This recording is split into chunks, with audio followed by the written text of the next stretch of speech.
오늘 새벽 기도 시 녹화가 실패해서 다시 제가 개인적으로 녹화합니다. 오늘은 아모스 강의 제1장의 네 번째입니다. 주변 나라들의 멸망에 대해서 말씀하고 있는데 오늘은 특별히 그 중에서도 에돔에 대해서 심판하시는 하나님의 말씀을 듣겠습니다. 먼저 1장 11절부터 15절 말씀을 봉독해 드리겠습니다. 여호와께서 이와 같이 말씀하시되 에돔의 서너 가지 죄로 말미암아 내가 그 벌을 돌이키지 아니하리니 이는 그가 칼로 그의 형제를 쫓아가며 긍휼을 버리며 항상 맹렬히 화를 내며 분을 끝없이 품었음이라. 내가 대만에 불을 보내리니 보스라의 궁궐들을 사르리라. 여호와께서 이와 같이 말씀하시되 암몬 자손의 서너 가지 죄로 말미암아 내가 그 벌을 돌이키지 아니하리니 이는 그들이 자기 지경을 넓히고자 하여 길르앗의 아이벤 여인의 배를 갈랐음이니라. 내가 랍바성에 불을 놓아 그 궁궐들을 사르되 전쟁의 날에 외침과 회오리 바람의 날에 폭풍으로 할 것이며 그들의 왕은 그 지도자들과 함께 사로잡혀 가리라. 여호와께서 말씀하셨느니라. 아멘. 이스라엘에는 아주 가까운 관계이면서도 사이가 좋지 않은 형제 나라들이 있었습니다. 하나님께서는 그 나라들의 이름을 지금 하나씩 부르면서 그들을 모두 심판하겠다고 말씀하십니다. 오늘 본문에 가장 먼저 나오는 나라는 에돔입니다. 11절을 보시면 여호와께서 이와 같이 말씀하시되 에돔의 서너 가지 죄로 말미암아 내가 그 벌을 돌이키지 아니하리니 이는 그가 칼로 그의 형제를 쫓아가며 긍휼을 버리며 항상 맹렬히 화를 내며 분을 끝없이 품었음이라. 에돔이 칼로 그 형제를 쫓아가며 할 때 그 형제는 바로 이스라엘 백성들을 가리킵니다. 에돔 사람들은 이스라엘과 친형제 관계에 있으면서도 항상 이스라엘을 향해서 분을 품었습니다.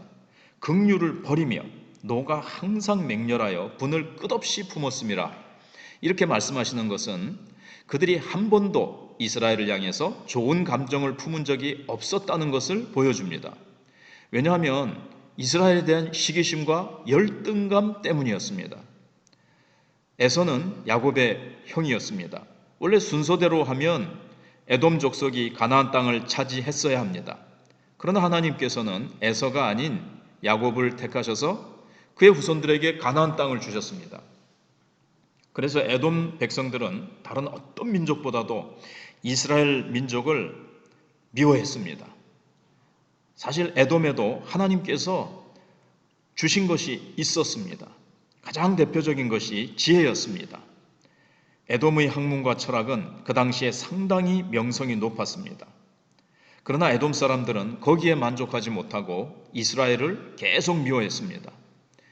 자, 이스라엘 백성들은 뭘 하든지 세계적인 주목의 대상이 되었습니다. 그 이유는 이스라엘은 하나님의 장자였기 때문에 그렇습니다. 하나님이 장중에 들어 쓰시고자 하시는 백성으로 하나님이 연약하고 부족하지만 택하셔서 쓰시기 때문에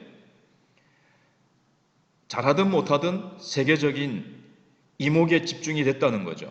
근데 에돔은 장자의 자리를 빼앗김으로써 역사의 무대 중앙에서 구석으로 밀려났습니다. 그들은 아무리 애를 써도 발버둥을 쳐도 중앙을 차지할 수 없었어요. 그런데 자기 이 조상 에서가 사실 장자권을 하찮게 여기고 팥죽 한 그릇에 팔아버렸거든요. 하나님의 축복을 무시해서 돌아온 결과인데 뒤늦게서야 버스 떠난 뒤에 손 흔든다고 나중에 가서야 야곱이 차지한 그 역사의 중앙 무대, 하나님께 붙들려서 쓰임받는 거기에 대해서 이제 시기질투심을 가지는 거죠. 그래서 에돔 족속은 힘으로라도 그들을 짓눌러서 자신들이 더 이스라엘보다 강하고 똑똑하다는 것을 보여주려고 했습니다. 그런데 안 되는 거죠. 하나님의 장자라는 자리가 그만큼 중요합니다. 왜냐하면 구원이 그들로부터 나오기 때문에 그렇습니다. 예수님께서 사마리아 여인에게 이는 구원이 유대인에게서 남이니라 요한복음 4장 22절에 그렇게 말씀하셨는데 그 이유도 바로 이 점을 가리켜서 하신 말씀입니다. 인간적으로 볼 때는 에서가 야곱보다 훨씬 뛰어났습니다. 그런데 하나님께서는 연약해 보이는 야곱을 택해서 장자로 삼으신 거예요. 근데 에서는 어떻게 해야 은혜를 받을 수 있을까요? 그 길이 완전히 차단되어 있는 게 아니에요. 야곱을 영적인 장자로 인정하고 야곱을 통해서 하나님이 주시는 말씀을 겸손히 야곱의 장막으로 들어와서 잘 청종하면 얼마든지 은혜 받고 구원의 백성이 될 수 있었습니다. 그런데 에서가 자신의 능력이나 세상적인 자랑을 다 포기하고 야곱의 영적인 권위 아래 들어오면 하나님의 은혜가 야곱을 통해서 그에게도 임했을 거거든요. 그러나 그렇게 하기에는 에서의 이 인간적인 자존심이 너무 강했습니다. 내가 죽으면 죽었지 그렇게는 못한다. 내가 왜 동생 밑에 들어가서 내가 겸손히 그 말씀을 들어야 되느냐 이런 거죠. 그래서 에서는 그리고 그의 후손 에돔은 야곱을 미워하면서 은혜의 가장자리로만 빙빙 돌았습니다. 이것이 에서와 에돔의 비극이었습니다. 신앙생활 하는데 걸림돌 중에 한 가지가 뭔가 하면요, 나보다 훨씬 약하고 부족해 보이는 사람을 하나님이 나의 영적 리더로 세우셨을 때 그걸 인정하고 그 사람을 통해서 은혜 받는 거, 이걸 사람들이 힘들어해요. 지금 세상적으로 높은 자리에 오르고 많은 세상적인 것을 소유한 사람들이 교회에 옵니까? 교회 오면 그 사람들이 부자도 별로 없지요. 다 시시해 보이거든요, 자기들 눈에. 그렇기 때문에 그들에게 이 교만이 걸림돌이 돼가지고 예수 앞에 못 나오는 거예요. 그러니까 예수 앞에 나와서 신앙생활을 아름답게 하려면 그들이 세상적인 그런 거 다 내려놓고 겸손히 하나님이 세우신 이 교회라는 공동체, 연약하고 보잘것없어 보이는 이 공동체 속에 있는 그리스도의 영광을 보고 나올 수 있어야 되는 거죠. 근데 그런 겸손이 없어요. 자, 다시 보시면요, 에돔이 이스라엘을 미워하고 시기한 것은 지극히 당연한 일이었습니다. 그들은 이스라엘 백성들보다 세상적으로 인간적으로 뛰어난 사람들이었습니다. 그럼에도 불구하고 역사의 초점은 언제나 이스라엘에 맞추어져 있었습니다. 이스라엘 중심으로 역사가 흘러가요. 그들이 눈에 보니까 자기들보다 훨씬 못한 이스라엘 백성들에게 하나님의 사랑과 은혜의 역사가 나타나는 겁니다. 하나님께서는 에돔이 딱 한 가지, 그 자존심을 버리기를 바라셨습니다. 그러나 에돔은 이스라엘 족속을 통해 복을 받느니 차라리 죽겠다는 태도를 고수했습니다. 우리 힘으로 얼마든지 축복받고 축복 가운데 잘 살 수 있는데 뭐하러 그렇게 해? 하면서 이스라엘을 늘 미워하고 깔아뭉개려고 하다가 결국 멸망하고 말았습니다. 자, 여기서 이제 한번 중요한 걸 한번 생각해 봅시다. 내가 정말 하나님의 언약을 붙들고 있는 백성이라면 몇 가지 사실을 기억해야 됩니다. 첫째는 내가 이 세상 사람들보다 못할 수 있다는 것입니다. 우리가 하나님의 자녀가 된 것은 세상 사람들보다 뛰어나서가 아닙니다. 오히려 하나님께서는 연약하고 무식한 사람들을 택하셔서 강하고 유식한 사람들을 부끄럽게 하셨습니다. 그러므로 우리는 우리가 잘나서 택함 받은 것이 아니라는 이 사실을 잊지 말고 끝까지 언제든지 겸손을 지켜야 합니다. 교회가 우리는 당신들보다 못한 사람들입니다. 그래서 하나님께 택함 받은 것입니다 하면서 겸손을 보일 때 말씀을 들을 마음을 그들에게 조금이라도 가지게 만드는 것입니다. 자, 또 한 가지 기억해야 할 사실은요, 우리 그리스도인들의 행동은 어떤 것이든 사람들의 주목을 받는다는 것입니다. 예수님께서는 등불을 말 아래 감출 수 없다고 말씀하셨습니다. 이 말이라는 것은 되말, 되박, 뭔가를 재는 그 말을 말하는 거죠. 골방에서 말한 것도 집 위에서 전파될 것이라고 하셨습니다. 그리스도인들이 하는 일은요, 전부 드러나게 되어 있습니다. 물론 불신자들의 은밀히 한 것들도 언젠가는 다 심판대 앞에서 하나님 앞에서 드러나고요, 이 세상에서도 하나님의 어떤 섭리 가운데서 드러나게 하세요. 이 세상에서 드러나지 않은 건요, 하나님 심판대 앞에 마지막 날 섰을 때 드러나게 하십니다. 우리 그리스도인들이 은밀하게 선을 행한 것도 드러나고 은밀하게 죄 지은 것도 드러나게 되어 있습니다. 왜 그렇습니까? 우리는 하나님의 자녀이기 때문에 그렇습니다.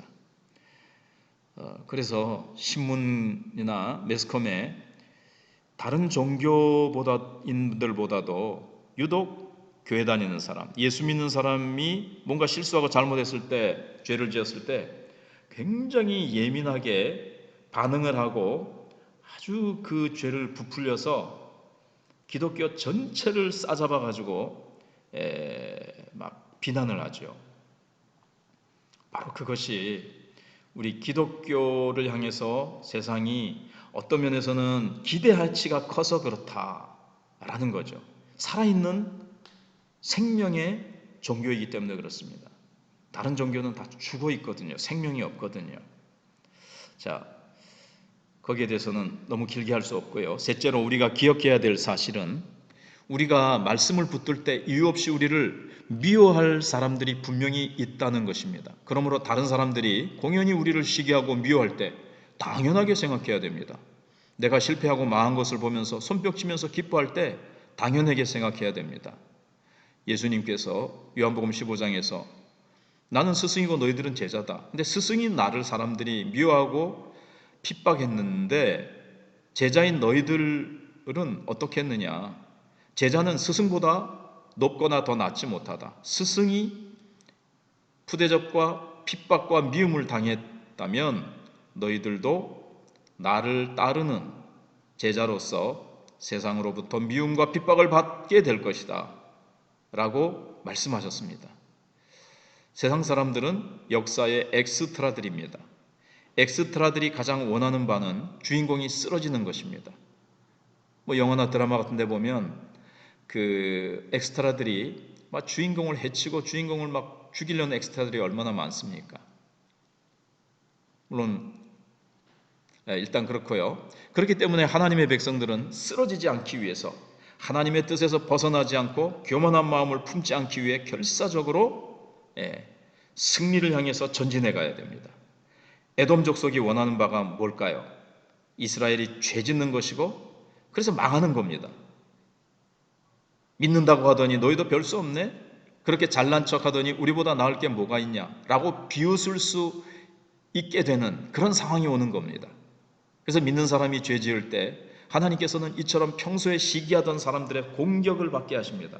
그래서 에돔은 공격했기 때문에 하나님의 백성들을 공격했기 때문에 망하고 이스라엘은 공격당해서 망하는 겁니다. 결국 같이 망하고 마는 것입니다. 그러므로 하나님의 백성들이 세상 사람들을 축복할 수 있는 방법은 그들에게 회방할 거리를 주지 않는 것입니다. 그러니까 범죄치 아니하고 거룩한 가운데 빛 대신 주님 안에서 기뻐하며 찬양하며 승리하며 걸어가는 것입니다. 그럴 때 우리는 그 빛을 흘려보내며 축복을 흘려보낼 수가 있습니다. 다윗이 신하의 아내와 몰래 죄를 지었을 때 하나님께서는 나단 선지자를 보내셔서 그를 통해서 다윗에게 이런 말을 했습니다. 이 일로 인하여 다윗의 범죄로 인하여 여호와의 원수로 크게 회방할 거리를 얻게 하였으니 라고 말씀하셨습니다.